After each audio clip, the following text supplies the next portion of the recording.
So if we go back to our project, I've switched back to Android and I'm looking at the sample scene here. We've got a few things here. We've got directional light in our sample scene.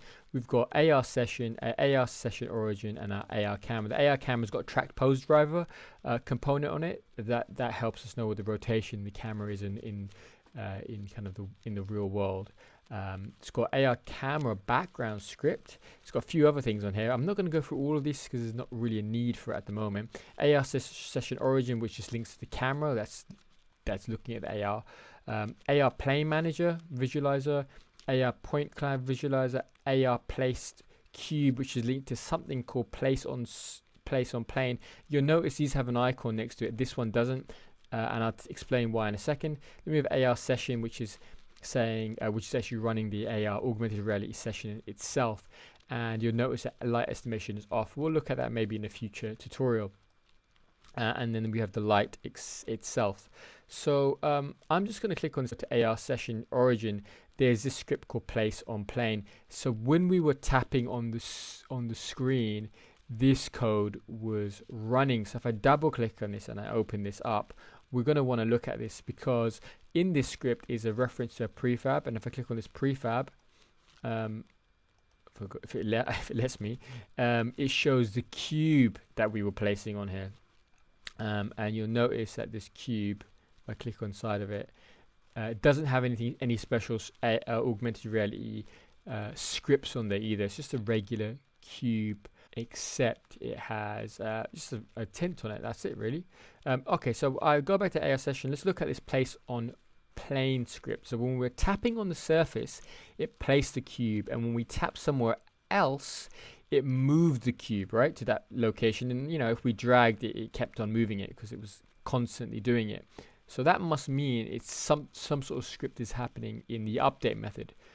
So if we go to this, now it's got some code here. It looks a little bit complicated at first, but it's just some getters and setters, and it's referencing the game object here, the place cube. Now that means that we could replace this cube with anything and it would still work, right? That's really important to know. So it's got a list here, a static list of hits. So this is all the hits that is taking place when we tap. It's storing them all. And in the await session, it's storing the session manager, the session AR session origin, and in the update method, it's looking at the touches. So it's constantly checking where you're touching, right, and where you're touching on the screen. And if it's got more than 0 touches, so if you actually have touched more than once, so if you have touched more than 0, so if you're tapping the screen, it creates a raycast. Using the AR core AR kit. It's not a normal raycast, it's a specific one, and because it's a specific one, it means it can look for trackable planes. So it's only looking for that. If you were to click on something else like another cube, it would go straight through it. And what it does is it sends a raycast based off the position of the touch, and if it hits a trackable plane, it stores that in here. And then what we do is we say, well, let's find the position of that touch on that plane. And then what we're going to do is we're going to get that hit pose, and we're going to say if the spawned object, so spawned object is another game object here that doesn't have anything on it at the moment. It's just storing what we're gonna. It's storing the game object that we're gonna put on the cube we're gonna put on there. So what it's saying, if spawned object is empty, it's null at the moment, right?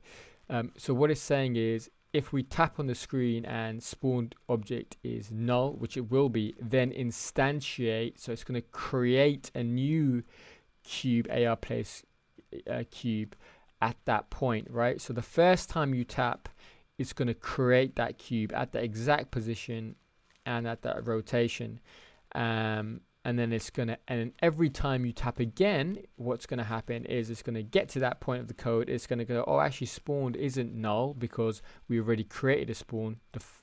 We already spawned a cube the first time we touched it.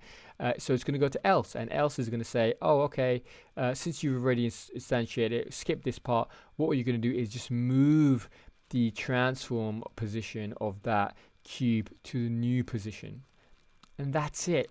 That's how simple the code is, and that's how simple. And that code, and what I really like about this, and what's important to know, is that there's no references here to AR core.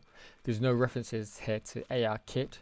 It's just references this AR session origin, and this AR session origin is doing all the heavy lifting for us. It's deciding. It takes this and it says, oh, hang on, are we on an Android device? Oh, okay, then use the AR core raycasting. Are we on a AR kit device? Okay, then use the AR kit one. We don't have to know that. We don't have to know any of that. We just use this code and it works. So that's a really good thing for us to know, and that's a really simple chunk of code here that allowed us to do that. And that's all you have to know. And now you know how that code works.